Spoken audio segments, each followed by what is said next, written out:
গত বছরের তুলনায় এবছর ইতালিতে অনিয়মিত অভিবাসীর সংখ্যা কিছুটা বেড়েছে। দেশটির স্বরাষ্ট্র মন্ত্রণালয়ের তথ্য অনুযায়ী 13 আগস্ট পর্যন্ত সমুদ্রপথে ইতালি পৌঁছেছে 38,263 জন অভিবাসন প্রত্যাশী।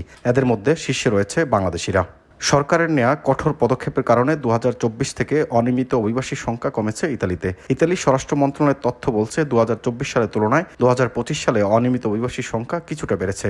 2024 সালের 13 আগস্ট পর্যন্ত ইতালিতে সমুদ্রের পথে আসা অনিয়মিত অভিবাসীর সংখ্যা ছিল 37,644 জন, কিন্তু এবছর তা কিছুটা বেড়ে হয়েছে 38,263 জন। তবে 2023 সালে একই সময় রেকর্ড 99,522 জন অভিবাসী এসেছিলেন। চলতি বছর আসা অভিবাসীদের মধ্যে সবার শীর্ষে রয়েছে বাংলাদেশিরা। 12,086 জন বাংলাদেশি ভূমধ্যসাগর পাড়ি দিয়ে ইতালিতে পৌঁছেছেন। এরপরই আছে ইরিত্রিয়া, দেশটির 5,215 জন নাগরিক পৌঁছেছেন ইতালিতে। তারপরেই আছে মিশর, পাকিস্তান, ইথিওপিয়া, সুদান এবং সোমালিয়ার নাম।